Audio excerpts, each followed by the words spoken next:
What's going on, guys? Welcome to Everything Always. My name's Michael Roman. Now, as we've reported multiple times here real recently at the channel, the wheels still turn in the ways that they can over at Marvel Studios. Even though production remains suspended for all on-set filming, they're still working on CGI remotely, trying to work on how they're going to get back to work on Phase 4 and laying the groundwork for Phase 5. And as evidence of this, the most recent reports of a meeting between Marvel Studios and John Krasinski. And now, right on time, after a month worth of silence, the brand new Twitter account from industry leaker Roger Wardell with a ton of news, two new supposed series for Disney Plus, how Deadpool will be used going forward in cameos in lieu of Stan Lee, as well as some new Stan Lee cameos and a brand new sequence in character for Guardians of the Galaxy 3 involving Thor. We're going to break down all the tweets and leaks from Roger Wardell, issue the normal disclaimer and spoiler warning, and try to line them up with what we already know about Marvel Phase 5. But first, if you could grab the subscribe button, we're giving away 2 PlayStation 4 Pros, as well as a whole slew of other Marvel related stuff, and we just gave away the second Infinity Saga box set. If you want to be entered to win, all you have to do,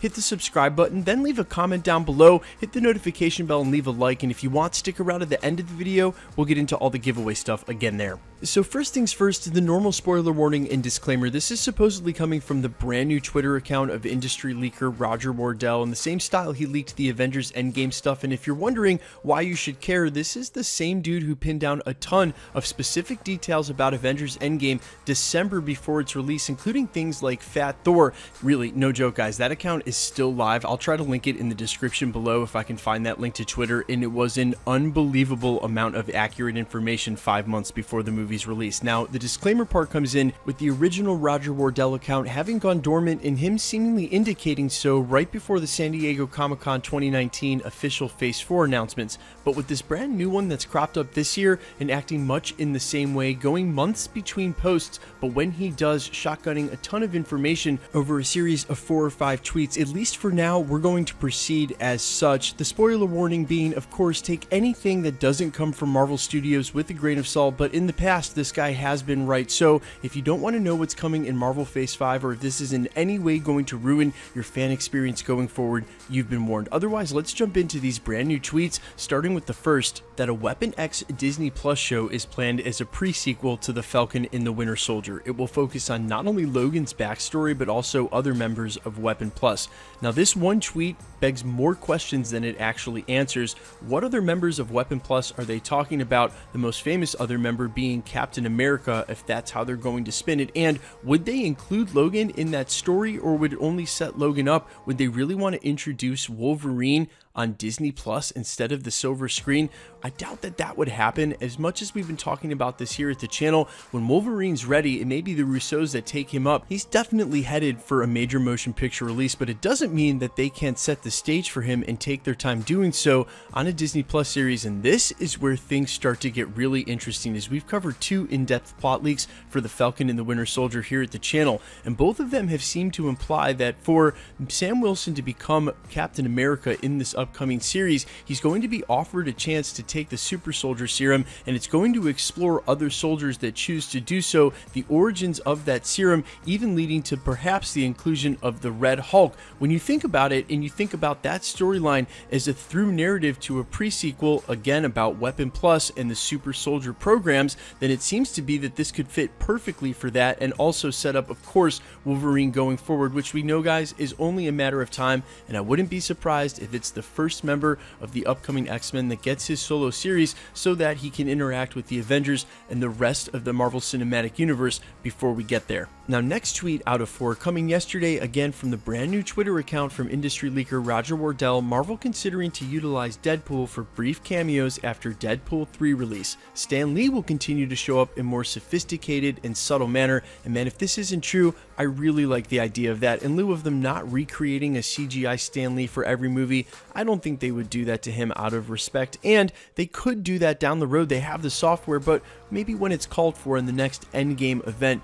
quote unquote. In lieu of that, you can have him in sort of homage and odes. You can have him either on the wall in a picture, you can have someone quote him. We'll all know it when we see it, and I love the idea of them doing that. There's no reason to think they wouldn't, but there is a reason to think that they wouldn't include Deadpool in a cameo in every MCU movie after Deadpool 3. See, that really fits Deadpool's franchise and his tone, but it wouldn't have fit the tone for a movie, say, like Winter Soldier. And even though Marvel has done a great job of punctuating even very serious movies and scenes with a little bit of comic relief, the kind of comic relief that Deadpool offers won't always make sense. There's a ton of movies where he could show up, but I doubt Marvel is going to go ahead and shoehorn him into every Marvel movie or even mandate that that's the case, because hopefully there's some very serious toned movies coming up where it would almost be jarring if he showed up. So there's no reason to think Marvel Studios would force any director or writer to fit him into every script. Now, number 3 on the list, regarding Guardians of the Galaxy 3.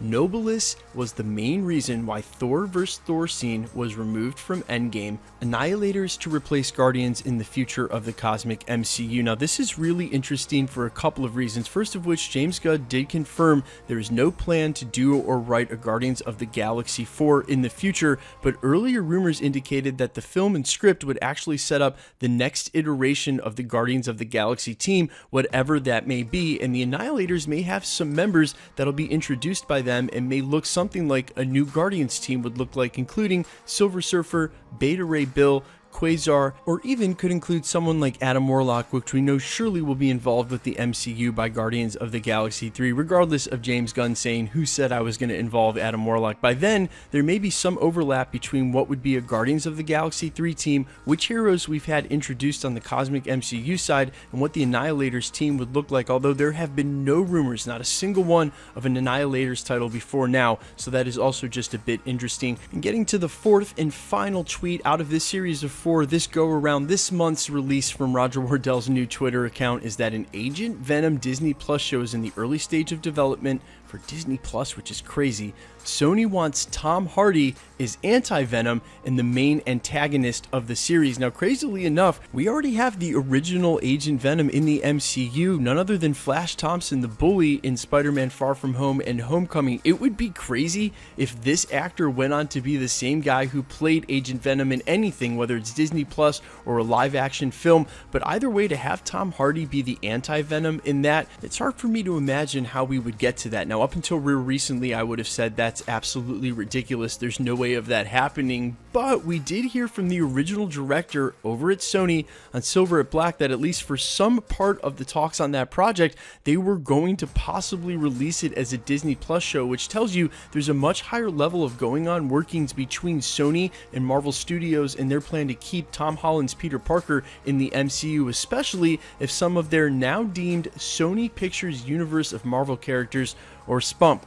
Yep, that's what they said, Spunk, now deemed Spunk. If they were going to put any of those Spunk shows on Disney Plus, they're definitely working together for the long haul. Maybe Tom Hardy's anti-Venom could make it up on a series like that, but man, that has to be so far down the road. When he says early pre-production, like, hey, it's still written in dry erase marker up on the board. Maybe someone talked about it one time and now they're talking about it in pre-production. It's got to be a ways down the road. Tom Hardy still hasn't even had his second movie yet, and we still don't know just how much these are going to cross over. If ever, Disney Plus would probably be the last place we will ever see a Sony project. Guys, let me know all your thoughts in the comments down below about the full gambit, pun totally intended, of all of this stuff. Everything from Deadpool possibly being the constant cameo now without having Stan Lee, or them paying slight homage. I like the idea of that in every film, or an anti-Venom, or even a Weapon X or Weapon Plus series on Disney Plus. Do you think that's the right platform to do those, and especially in a long-form storytelling, not on the silver screen? It allows you to tell these side stories in a much better way.